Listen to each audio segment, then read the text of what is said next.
Okay, നമ്മൾ third മോഡ്യൂളിൽ പഠിച്ചത് DFS, BFS,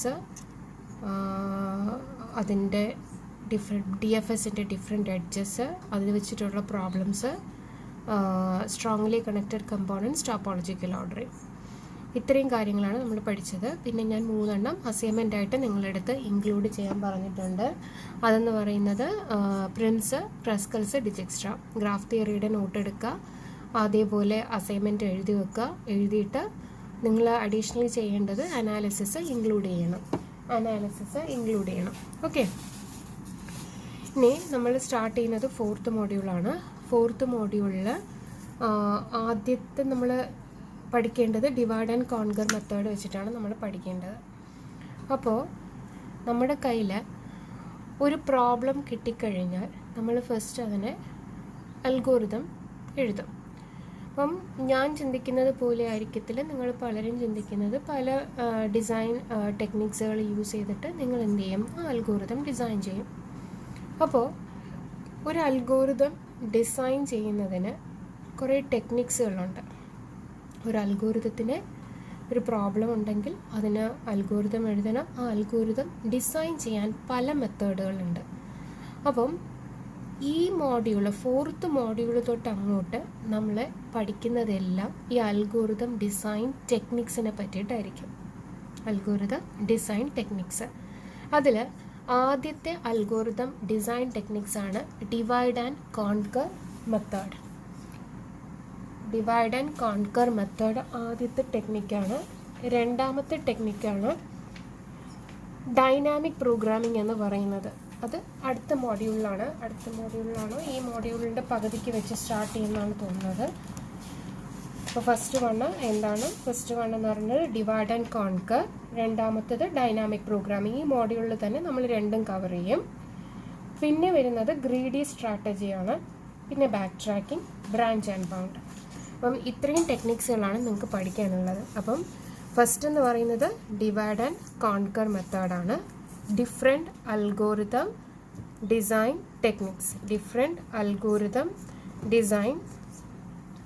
ടെക്നിക്സ്. ഏതൊക്കെയാണ്? First one is divide and conquer method. Second one is dynamic programming. Then third one is greedy strategy. ഈ greedy സ്ട്രാറ്റജിയൊക്കെ നമ്മൾ ഏകദേശം കവർ ചെയ്ത് കഴിഞ്ഞു കേട്ടോ. അത് നിങ്ങൾ തന്നെ ആലോചിച്ചാൽ മതി, ഈ പഠിച്ചതിൽ ഏതായിരിക്കും ഗ്രീഡി ആയിട്ട് വരിക എന്ന്. ഈ പഠിച്ചതിൽ ഏത് മെത്തേഡാണ് ഗ്രീഡി ആയിട്ട് വരിക എന്ന് അത് ഞാൻ പറയുന്നത് പോലെ ചെയ്യുന്നവർക്ക് മനസ്സിലാവും. ഓക്കെ, അടുത്തത് ഗ്രീഡി കഴിഞ്ഞിട്ട് പിന്നെ വരുന്നത് ബാക്ക് ട്രാക്കിംഗ് മെത്തേഡ്. ഇത് then fifth one is branch and bound method. അപ്പം ഇത്രയും 5 തരത്തിലുള്ള 5 different types of algorithm design techniques നമുക്ക് പഠിക്കാനുണ്ട്. First one is divide and conquer, second one is dynamic programming, third one is greedy strategy, fourth one is back tracking and the last final one is branch and bound. Okay, ഇനി നമ്മൾ ആദ്യമേ ഈ പറയുന്ന ഓരോ ടെക്നിക്സിനകത്തും use ചെയ്യുന്ന ഈ ടെക്നിക്കുകൾ use ചെയ്യുന്ന അൽഗോരിതംസ് ഉണ്ട്. ഇപ്പോൾ ഡിവൈഡ് ആൻഡ് കോൺകർ ആണെങ്കിൽ നിങ്ങൾക്ക് തന്നെ അറിയാം, മെർജ് സോർട്ട് എന്ന് പറയുന്നത് ഡിവൈഡ് ആൻഡ് കോൺകറിനകത്ത് വരുന്ന ഒരു അൽഗോരിതമാണ്. ഓക്കെ, ക്വിക്ക് സോർട്ട് എന്ന് പറയുന്നത് ഡിവൈഡ് ആൻഡ് കോൺകറിനകത്ത് വരുന്നതാണ്. ഡിവൈഡ് ചെയ്യുക, കോൺകർ ചെയ്യുക, അവസാനം സൊല്യൂഷൻസ് മെർജ് ചെയ്യുക, മീൻസ് കമ്പൈൻ ചെയ്യുക. ഇതാണ് നമ്മുടെ ഈ പറയുന്നതിനകത്ത് വരുന്നത്. അപ്പോൾ ഞാൻ ആദ്യമേ നമ്മൾ എന്ത് പഠിക്കണം? ഫസ്റ്റ് പഠിക്കേണ്ടത് divide and conquer method. Okay, divide and conquer മെത്തേഡിൽ നമുക്ക് പഠിക്കേണ്ട നിങ്ങളുടെ സിലബസ് അനുസരിച്ച് പഠിക്കേണ്ട 2 മെത്തേഡ്സുകളേ ഉള്ളൂ എന്നാണ് തോന്നുന്നത്. അതായത് 2 മെത്തേഡ്സേ ഉള്ളൂ. ഒന്നെന്ന് പറഞ്ഞാൽ 2-way മെർജ് സോർട്ട്. എന്താണ് 2-way merge sort? Okay, divide and conquer മെത്തേഡിൽ സെക്കൻഡ് പഠിക്കേണ്ടത് സ്ട്രെസൻസ്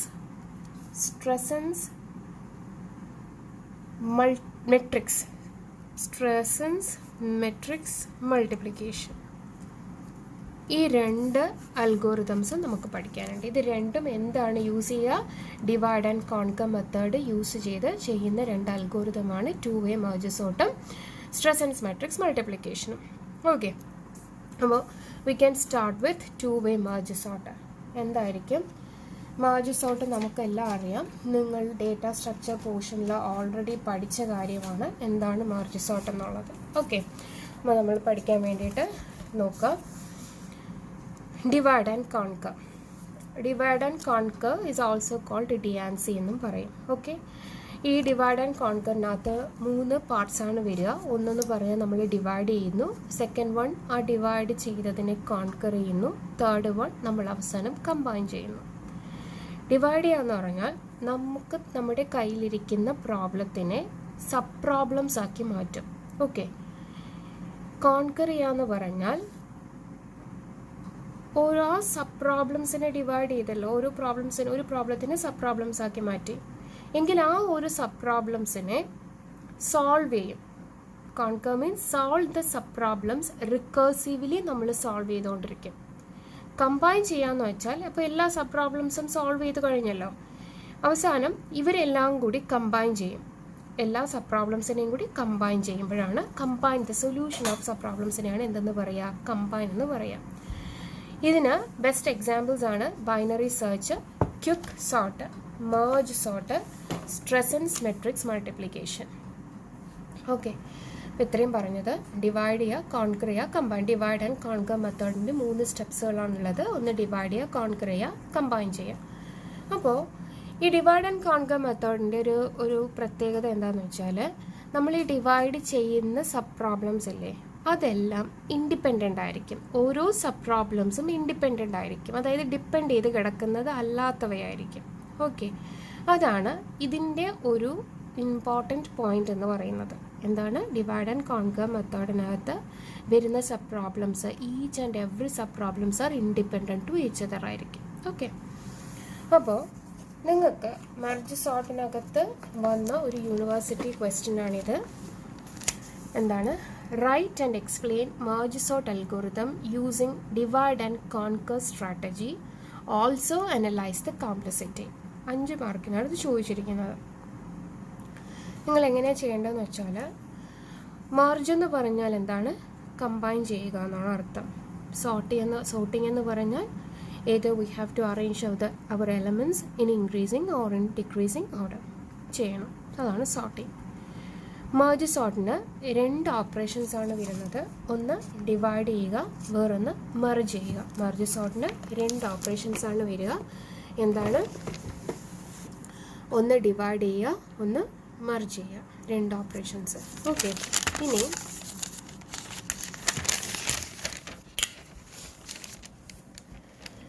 ഇത് എങ്ങനെയാണ് പോകാമെന്ന് വെച്ചാൽ, നമ്മളൊരു n എലമെൻ്റ് ഉള്ളൊരു അറേ കൺസിഡർ ചെയ്യാം. ആ അറേനെ സബ് അറേയാക്കി മാറ്റുക, ഓരോ സബ് അറേയാക്കി മാറ്റുക. എന്നിട്ട് ആ ഓരോ സബ് അറേനെയും സെപ്പറേറ്റ് സോൾവ് ചെയ്യണം. എന്നിട്ട് അവസാനം ആ സബ് അറേനെ എല്ലാം കൂടി മെർജ് ചെയ്യുക. ഇതാണ് ചെയ്യുന്നത്. മെർജിങ് ഓപ്പറേഷൻ അവസാനം നമുക്ക് തരുന്നത് ഒരു സോർട്ടഡ് എലമെൻ്റ് ആയിരിക്കും. അങ്ങനെയാണ് ഒരു മെർജ് സോർട്ട് എന്ന് പറയുന്ന ഒരു പേര് വരുന്നത്. ഇതെങ്ങനെയാണ് നടക്കണമെന്ന് വെച്ചാൽ ഈ ഒരു എക്സാമ്പിൾ നോക്കിയാൽ മതി. ഇതാണ് നമ്മുടെ അറേ. ഓക്കെ, ഈ അറേനെ ഫസ്റ്റ് നമ്മൾ 2ആയിട്ട് അങ്ങ് ഡിവൈഡ് ചെയ്യും. ഓക്കെ, മിഡ് പൊസിഷൻ കണ്ടുപിടിച്ചിട്ട് അതിനനുസരിച്ച് ഡിവൈഡ് ചെയ്യും. അപ്പോൾ 9254 ഇവിടെയും വരും, 6873 ഇവിടെയും വരും. Again these 2 are the sub problems. Again I will take the sub problems and again I will എന്ത് ചെയ്യും? ഡിവൈഡ് ചെയ്യും. So when I divided this I will get another 2 sub problems, 92 and 54. ഇത് ഏതുവരെ ഡിവൈഡ് ചെയ്ത് പോകും? Until 1 ഒരു എലമെൻറ്റിന് ഒരു അറയ്ക്കകത്ത് ഒരു എലമെൻ്റ് ആകുന്ന രീതിയിൽ ഡിവൈഡ് ചെയ്യും. വീണ്ടും ഞാൻ ഡിവൈഡ് ചെയ്തു, 9254 ആയിട്ട് ഡിവൈഡ് ചെയ്തു. So this sub array contains 1 element and this sub array contains 1 element. അപ്പോൾ അങ്ങനെ വരെ ഡിവൈഡ് ചെയ്യും. ഡിവൈഡ് ചെയ്ത് എല്ലാ പ്രോബ്ലംസും ഞാൻ അതുവരെ ഡിവൈഡ് ചെയ്ത് കഴിഞ്ഞാൽ I will then start to merge it. ആ മെർജ് ഇവിടെ നിന്നാണ് മെർജും തുടങ്ങുന്നത്. ഈ മെർജ് ചെയ്യുന്നത് എങ്ങനെയാണ്? മെർജ് ചെയ്യണത് എന്താണെന്ന് വെച്ചാൽ, തൊട്ട് മുന്നേയുള്ള ഈ 2 സബ് പ്രോബ്ലംസിനെ എടുക്കും. സബ് പ്രോബ്ലംസിനെ either I have to sort in ascending or in descending ഓർഡറിൽ സോർട്ട് ചെയ്യണം. അപ്പം ഞാൻ എടുത്തു 9 2. ഞാൻ എടുക്കുമ്പോൾ ആ രണ്ട് സബ് പ്രോബ്ലംസ് എടുക്കുമ്പോൾ ഞാൻ നോക്കണം ഡിസെൻഡിങ്ങിലാണോ അസെൻഡിങ്ങിലാണോ എന്ന്. ഇതിപ്പോൾ അസെൻഡിങ് ഓർഡറിലായത് കാരണം ഐ ജസ്റ്റ് എന്ത് ചെയ്യും, സ്വാപ്പ് ചെയ്യും, അങ്ങോട്ടും ഇങ്ങോട്ടും ഇൻ്റർചേഞ്ച് ചെയ്യുക, 2ഉം 9ഉം ആക്കി മാറ്റി. ഓക്കെ, നെക്സ്റ്റ് സബ് പ്രോബ്ലം എടുത്തും 5ഉം 4നെ ഞാൻ മർജ് ചെയ്തു 4, 5 ആക്കി എടുത്തു. നെക്സ്റ്റ് സബ്ബർ എടുത്തു 6, 8, അതിനെ ഞാൻ മർജ് ചെയ്തു വീണ്ടും 6, 8, അതിനൊന്നും ചേഞ്ച് ചെയ്യുന്നില്ല, 7, 3, 3, 7 ആക്കി എടുക്കും. എഗെയിൻ എനിക്കിവിടെ 4 സബ് പ്രോബ്ലംസ് ഉണ്ടല്ലോ, അതായത് ഇവിടെ വീണ്ടും 2 സബ് പ്രോബ്ലംസ് ഉണ്ട്, അതിനെ എനിക്ക് വീണ്ടും മർജ് എന്ത് ചെയ്യണം, 1 ആക്കണം. ഓക്കെ, അപ്പം ഞാൻ മർജ് ചെയ്യുമ്പോൾ എന്ത് പറ്റും, ഇവിടെ 2, 9, 4, 5. അപ്പം ഇത് രണ്ടും കൂടി മർജ് ചെയ്യുമ്പോൾ എങ്ങനെ വരും, അസെൻഡിങ് ഓർഡർ ആകുമ്പോൾ 2, 4, 5, 9 എന്ന് വരും. അതുപോലെ തന്നെ ഇത് 6, 8, 3, 7, ഇതിനെ രണ്ടിനെയും കൂടെ മർജ് ചെയ്യുമ്പം 3, 6, 8, 7, 8 ആകും. ഇനി എന്ത് ചെയ്യണം, ഈ 2 സബ് പ്രോബ്ലംസിനെയും കൂടെ വീണ്ടും മർജ് ചെയ്യുന്നു. At last finally we will get the sorted array കിട്ടുന്നു. ഇങ്ങനെയാണ് ഒരു മെർജ് സോർട്ട് പോകുന്നത്. ഓക്കെ, ഫുൾ കാണണമെന്നുണ്ടെങ്കിൽ നോക്കിക്കോ, ഈ ഒരു എലമെൻറ്റ് ഇങ്ങനെയാണ് പോകുന്നത്. ഓക്കെ, ഇങ്ങനെയാണ് കമ്പൈൻ ചെയ്ത് ലാസ്റ്റ് കിട്ടുന്നത്. ഇനി നെക്സ്റ്റ് ഇതിൻ്റെ അൽഗോരിതമാണ് നിങ്ങളെടുത്ത് എഴുതാൻ പറഞ്ഞിരിക്കുന്നത്. ഓക്കെ, അൽഗോരിതം എഴുതുന്നത് ഇങ്ങനെയാണ്. എന്ത് ചെയ്യാം, ഫസ്റ്റ് ഡിവൈഡ് ആൻഡ് കോൺകർ എന്ന് പറയുന്ന അൽഗോരിതം മർജാണ്. നമ്മൾ മർജ് ചെയ്യുന്നത് ഏതാണ്, ഡിവൈഡ് ആൻഡ് കോൺകർ എന്ന് പറയുന്ന മെത്തേഡ് യൂസ് ചെയ്തിട്ട്. അപ്പോൾ നമ്മുടെ ഒരു അറേയുടെ ഫസ്റ്റ് എലമെൻറ്റും ലാസ്റ്റ് എലമെൻറ്റ്, അതാണ് ഈ ലോയും ഹൈയും എന്ന് പറയുന്നത്. ഫസ്റ്റ് എലമെൻറ്റും ലാസ്റ്റ് എലമെൻറ്റും, എലമെൻറ്റ് ഇൻ ദ സെൻസ് അറേയുടെ പൊസിഷനാണ്. അപ്പം ഫസ്റ്റ് പൊസിഷനും ലാസ്റ്റ് പൊസിഷനും, ഇപ്പോൾ n എലമെൻറ്റ്സ് ആണെങ്കിൽ ഇത് 0th പൊസിഷനും ഇത് n-1 പൊസിഷനും ആയിരിക്കും. അപ്പോൾ ലോ എന്ന് പറഞ്ഞാൽ index of the first element of the array, and high എന്ന് പറയുമ്പോൾ index of the last element of the array. Okay, ഇനി എന്താണ്, ലോ ഈക്വൽ ടു 0യും ഹൈ ഈക്വൽ ടു n-1 ആക്കി ഞാൻ സെറ്റ് ചെയ്തു. ഇനി എന്ത് ചെയ്യണം, വൈൽ ലോ ലെസ് ദാൻ ഹൈനേക്കാട്ടിലും, അതായത് ലാസ്റ്റ് എലമെൻറ്റിനേക്കാൾ ഇൻഡെക്സിനേക്കാട്ടിലും ചെറുതാണ് ഞാൻ എടുക്കുന്ന ലോ, അതായത് 0 ലെസ് ദാൻ n-1 ആണെങ്കിൽ ഞാൻ എന്ത് ചെയ്യണം, എനിക്ക് തന്നിരിക്കുന്ന അറേനെ, ഇത് കംപ്ലീറ്റ് അറേയാണ്, ഈ അറേനെ എന്ത് ചെയ്യണം, 2 ആയിട്ട് ഡിവൈഡ് ചെയ്യണം. അതായത് മിഡ് എലമെൻറ്റ് കണ്ടുപിടിക്കണം. അപ്പം 0യിൽ നിന്ന് മിഡ് വരെ ഒരു അറേയുമാകും, mid+1 തൊട്ട് ഹൈ വരെ സെക്കൻഡ് അറേയാകും. മനസ്സിലായോ? അപ്പം 0 മുതൽ n-1 വരെയുള്ള ഒരു അറേ. അപ്പോൾ ഈ അറേ ഇങ്ങനെയാണ് കണ്ടീഷൻ എങ്കിൽ എന്ത് ചെയ്യണം, എനിക്ക് ഈ ഒരു അറേനെ എന്താക്കി മാറ്റണം, ഡിവൈഡ് ചെയ്യണം. അപ്പോൾ ഞാൻ മിഡ് എലമെൻറ്റ് വെച്ച് ഡിവൈഡ് ചെയ്യും. അപ്പോൾ 0ൻ്റെ n-1ൻ്റെ മിഡ് എലമെൻറ്റ് കണ്ടുപിടിച്ചിട്ട് കണ്ടുപിടിക്കുമ്പോൾ തന്നെ 2 അറേ ആയിട്ട് ഫോം ചെയ്യും. എന്തൊക്കെയാണ്, 0 മുതൽ മിഡ് വരെ ഒരു അറേയും mid+1 തൊട്ട് n-1 വരെ വേറൊരു അറേയായി മാറും. ഓക്കെ, അപ്പോൾ ഇവിടെ എന്താണ്, ഡിവൈഡ് ലോ മിഡ് ഡിവൈഡ് ചെയ്യും. എങ്ങനെയാണ് ഡിവൈഡ് ചെയ്യുക, low plus mid divide by 2 എന്ന് പറയുന്നത് വെച്ചിട്ട് ഇത് ഡിവൈഡ് ചെയ്യും. Okay, divide divide the array into array of mid position വെച്ചിട്ട് ഡിവൈഡ് ചെയ്യും. അതിൽ ഫസ്റ്റ് അറേ എന്ന് പറയുന്നത് ഇത് കിട്ടും. ഇതാണ് ഫസ്റ്റ് അറേ. എന്താണ്, ഡിവൈഡ് ലോ കോമ മിഡ്, അതായത് 0 മുതൽ മിഡ് വരെ ഒരു അറേയും, അടുത്ത ഡിവൈഡ് mid+1 ഹൈ വരെ അടുത്ത അറേയും കിട്ടും. അപ്പോൾ 2 അറേ ആയി. ഓക്കെ, 2 അറേ നമ്മൾ ഫോം ചെയ്തു. എന്നിട്ട് ഈ 2 അറേയും കൂടി എന്ത് ചെയ്യണം, മർജ് ചെയ്യുവാണ്. മർജ് അവസാനം നമുക്ക് എന്താ ചെയ്യേണ്ടത്, ഇങ്ങനെ ഡിവൈഡ് ചെയ്യും. ഏതുവരെ, അണ്ടിൽ മോർ ദാൻ 1 എലമെൻറ്റ്, അതായത് 1 എലമെൻറ്റ് ആകുന്നത് വരെ ഇത് ഈ പറയുന്ന പൊസിഷന്, ഈ പറയുന്ന ഡിവിഷൻ എന്ത് ചെയ്യും, ഡിവൈഡ് ചെയ്യുന്നത് റിക്കേഴ്സീവ്ലി ഡിവൈഡ് ചെയ്ത് സബ് പ്രോബ്ലംസ് ആക്കി മാറ്റിക്കൊണ്ടേയിരിക്കും അണ്ടിൽ 1 എലമെൻറ്റ് റീച്ച് ആവുന്നത് വരെ. എന്നിട്ട് എന്ത് ചെയ്യും, we will start to merge it. Merge എന്ന് പറയുന്ന ഫംഗ്ഷൻ വിളിക്കും. ഏതൊക്കെ കാണണം, ലോ കാണണം, മിഡ് എലമെൻറ്റ് കാണണം, ഹൈ.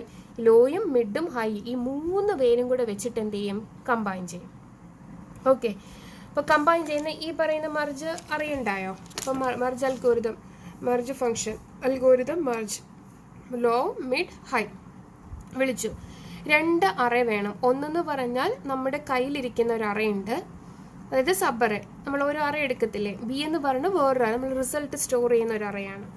ഇനി നമ്മൾ ചെക്ക് ചെയ്യുന്നത് ഐ എന്ന് പറയുന്നത് less than or equal to mid ആണോ എന്ന് നോക്കും. മിഡ് വരെയുള്ള, അതായത് ഐ തൊട്ട് മിഡ് വരെയുള്ളതും പിന്നെ വേറൊന്ന് എടുക്കുന്നത് ജെ ആണ്. ജെ മുതൽ ഹൈ വരെയുള്ളത്. ആദ്യത്തെ അറേ എന്ന് പറയുന്നത് ഐ മുതൽ മിഡ് വരെയുള്ളത്. രണ്ടാമത്തെ ജെ വെച്ചിട്ട് നോക്കുവാണ്, ജെ ഹൈ വരെയുള്ളത്. ഓക്കെ, ഇത് നോക്കിയിട്ട് ആദ്യത്തെ എലമെൻറ്റിനെ എടുക്കും. എ ഓഫ് ഐയിൽ നിന്നും അറയിൽ നിന്ന് എ എന്ന് പറയുന്ന അറയിൽ നിന്ന് ആദ്യത്തെ എലമെൻറ്റിനെ എടുത്തിട്ട് രണ്ടാമത്തെ ഈ ജെ കിടക്കുന്ന ആളുമായിട്ട് കമ്പൈൻ ചെയ്ത് നോക്കും. ഓക്കെ, രണ്ടുപേരുടെയും നോക്കും. അപ്പം അസെൻഡിങ് ഓർഡറിലാണ് നമ്മൾ ചെയ്യുന്നതെങ്കിൽ ഏതായിരിക്കും പുതിയ അറയിലേക്ക് വരിക? ഇയാൾ പുതിയ അറയിലേക്ക് വരും. അപ്പോൾ ബി ഓഫ് കെ എന്ന് പറയുന്ന പുതിയ അറയിനകത്തേക്ക് ആര് വന്നു? എ ഓഫ് ഐ വന്നു. അപ്പോൾ ആരെ ഇൻക്രിമെൻറ്റ് ചെയ്യണം? ഇനി അടുത്തത് കെ പ്ലസ് പ്ലസ് കെയിനെ ഒന്ന് ഇൻക്രിമെൻറ്റ് ചെയ്യാം, ഐനെ ഒന്ന് ഇൻക്രിമെൻറ്റ് ചെയ്യാം. ഓക്കെ, ഇതല്ല കണ്ടീഷൻ എങ്കിൽ, ജസ്റ്റ് ഓപ്പോസിറ്റ് ആണെങ്കിൽ എന്ത് വരും? എൽസ് ഏതായിരിക്കും? സ്വാഭാവികമായിട്ടും ജെയിനകത്ത് കിടക്കുന്ന ആൾ എങ്ങോട്ട് പോവും? ബി ഓഫ് കെയിനകത്തേക്ക് പോവും. കെയിനെ ഒന്ന് കൂട്ടും, പിന്നെ എന്ത്? ജെയിനെ ഒന്ന് കൂട്ടും. ഇതാണ് നമ്മുടെ അൽഗോരിതം മർജിനകത്ത് വരുന്നത്. ഇതിൻ്റെ അനാലിസിസ് എങ്ങനെ നടക്കണ്ടേ? ഇതിൻ്റെ അനാലിസിസ് നടക്കുന്നത് നോക്കുക, അതെങ്ങനെയാണ് കിട്ടുന്നതെന്ന് പറയാം. നോക്കുക, ഇത് മാത്രം നോക്കിയാൽ മതി. അനാലിസിസ് കിട്ടാൻ വേണ്ടിയിട്ട് ഈ ഒരൊറ്റ ഭാഗം മാത്രം നോക്കിയാൽ മതി. നോക്കുക, ഡിവൈഡ് ലോക്കോമം. എൻ്റെ എൻ എന്ന് പറയുന്ന ഈ പറയുന്നത് എന്താണ്? ഈ പറയുന്നത് ടി ഓഫ് എൻ ആണ്. ഈ പറയുന്നത് എന്താണ്? ടി ഓഫ് എൻ ആണ്. അപ്പോൾ എൻ്റെ ഈ ഒരു എൻ എലമെൻ്റ് ഉള്ളൊരു പ്രോബ്ലത്തിനെയാണ് ഞാൻ എന്ത് ചെയ്യാൻ പോകുന്നത്? ഡിവൈഡ് ചെയ്യാൻ പോകുന്നത്. ആദ്യത്തെ അറേനെ ഞാൻ ഇത് ഡിവൈഡ് ചെയ്യുമ്പം ഡിവൈഡ് ലോക്കോമ മിഡ് എന്നല്ലേ, അപ്പം പകുതി വരെയായി.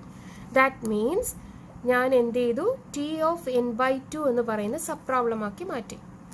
അടുത്ത് വീണ്ടും ഡിവൈഡ് ചെയ്യുമല്ലേ, അപ്പോൾ അടുത്ത sub problem T of N by 2 എന്ന് പറയുന്ന അടുത്ത സബ് പ്രോബ്ലം ആക്കി. മെർജ് ചെയ്യാൻ എടുക്കുന്നില്ലേ? അതെത്രയാണ്? എൻ എലമെൻറ്റ്സ് മെർജ് ചെയ്യുന്നില്ലേ? ആദ്യം മുതൽ അവസാനമുള്ള പറയുന്ന ആൾക്കാർ മൊത്തം ഞാൻ മെർജ് ചെയ്യുന്നുണ്ട്. എൻ്റെ ഒരു അറേനെടുത്ത് സബ് ഡിവൈഡ് ചെയ്ത് എന്താണ് 1 എലമെൻറ്റ് ആകുന്നത് വരെ ഞാൻ സബ് ഡിവൈഡ് ചെയ്യും. എന്നിട്ട് എന്ത് ചെയ്യും? വീണ്ടും മെർജ് ചെയ്യും. അപ്പോൾ എൻ എലമെൻറ്റ്സിനെ തന്നെയല്ലേ മെർജ് ചെയ്യേണ്ടത്? അപ്പോൾ എന്താണ്? ബിഗ് ഓഫ് എൻ എന്ന് പറഞ്ഞ് പോകും. അപ്പോൾ ടോട്ടൽ എന്തായിരിക്കും ഇവിടെ? T of N is equal to 2t(n/2) plus big of N. അതല്ലേ വരുള്ളൂ.